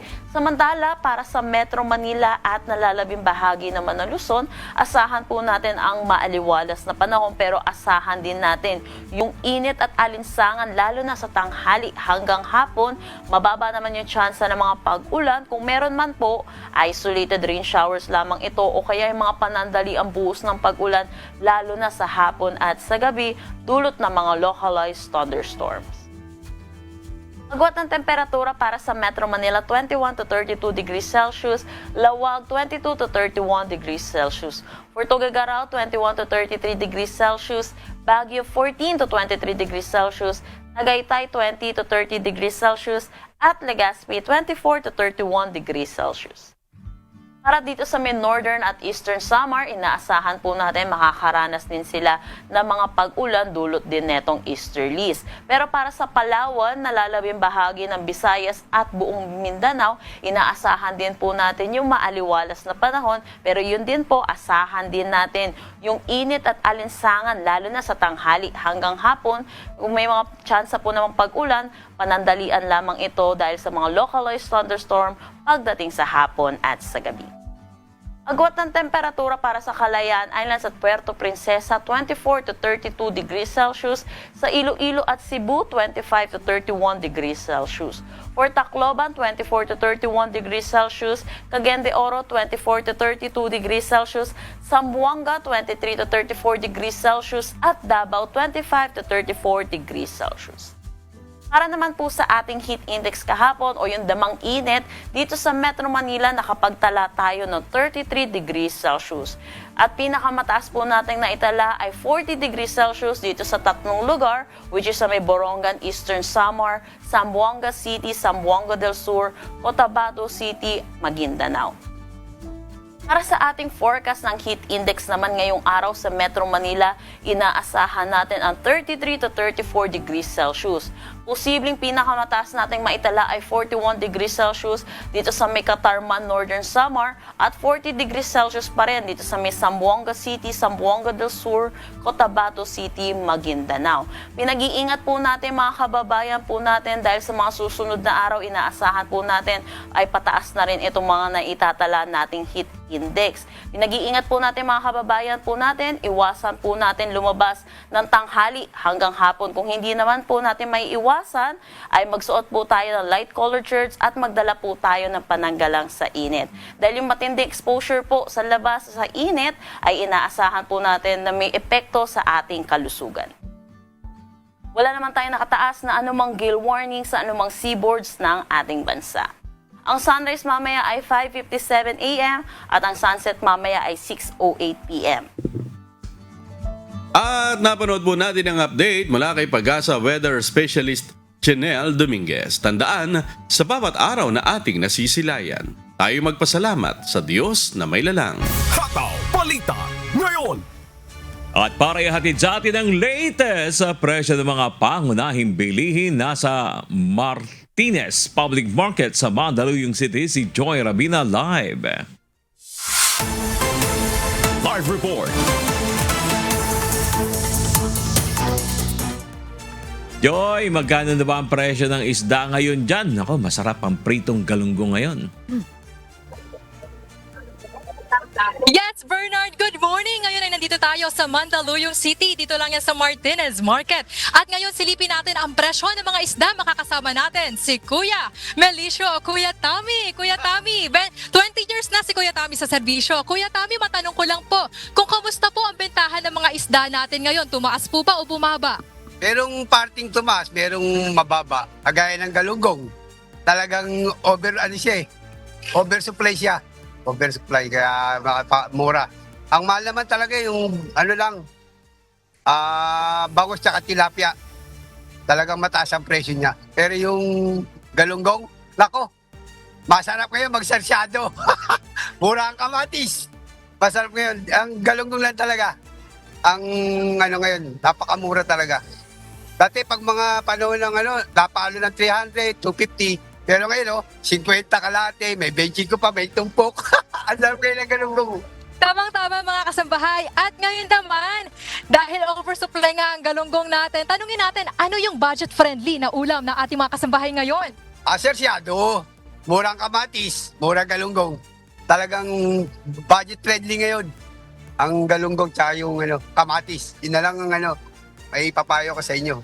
Ayan, maraming salamat, Kuya Tommy. Ngayon naman ay alamin natin ang mga presyo ng isda. Sa mga gusto magsyarsyado o gusto mag-inihaw, ang presyo ng galunggong ay nagkakahalaga ng 160 pesos per kilo. Ang bangus ay 200 pesos per kilo. Ang tilapia ay 100 hanggang 130 pesos per kilo. Sa tulingan, 120 pesos per kilo. Sa matambaka, 200 pesos per kilo. Sa mga nais mag-sweet and sour na pork, ang liempo ay 360 pesos per kilo. Ang kasim ay 320 pesos per kilo. Sa pata, 200 pesos per kilo. Ang pork chop ay 320 pesos per kilo. Sa mga nag-iisip ng pritong manok, breast, 180 pesos per kilo yan. Ang wings ay 220 pesos per kilo.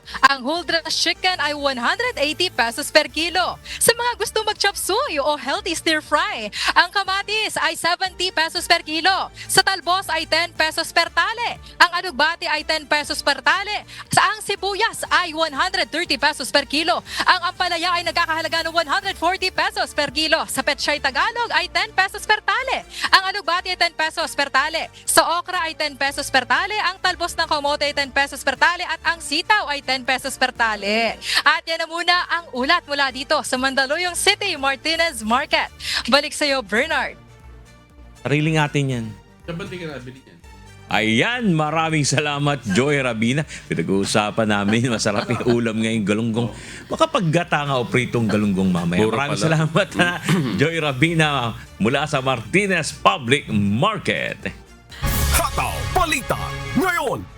Nagbabala sa publiko ang Bureau of Fisheries and Aquatic Resources tungkol naman sa pagkain ng buffer fish o kung tawagin ng iba ay isang butete o tikong. Ayon sa BFAR, nagtataglay ang buffer fish ng laso na tinatawag na tetrodotoxin. Ginawa ng BFAR ang babala kasunod ng pagkasawi ng 3 individual mula sa Kawayan, Masbate. Matapos na kumain ng naturang isda, dagdag pa ng ahensya, walang antidote o lunas kapag nalaso nito. Hindi rin anila natatanggal ang laso ng naturang isda sa pamamagitan ng paglilinis o pagluluto. Mahigpit ding ipinagbabawal ang pagbebenta, pamamahagi at pagkonsumo ng butete sa anumang anyo nito. Alinsunod sa nakasaad sa Administrative Order ng Department of Agriculture. Hataw Balita ngayon. Bago po tayo magtapos, narito po ang mga balitang aabangan mamaya. Mga aabangang balita. Payout ng cash relief assistance sa mga jeepney driver sa Metro Manila. Aarangkada na ngayong araw. Hataw Balita ngayon. Update sa deklarasyon ng State of National Energy Emergency, tutukan. Hataw Balita ngayon. Developments sa tensyon sa Middle East, abangan. Hataw Balita ngayon. At pagdinig ng House Committee on Justice sa 2 impeachment complaints laban kay Vice President Sara Duterte magsisimula na ngayong araw. At sa aming ibabahaging mga salita ng Diyos na ating sandigan mula sa aklat ng Juan Kapitulo 14 talatang 27 na nagsasabi, "Ang kapayapaan ay iniiwan ko sa inyo. Ang aking kapayapaan ay ibinibigay ko sa inyo. Hindi gaya ng ibinibigay ng sanglibutan ang ibinibigay ko sa inyo. Huwag magulumihanan ang inyong puso ni matakot man."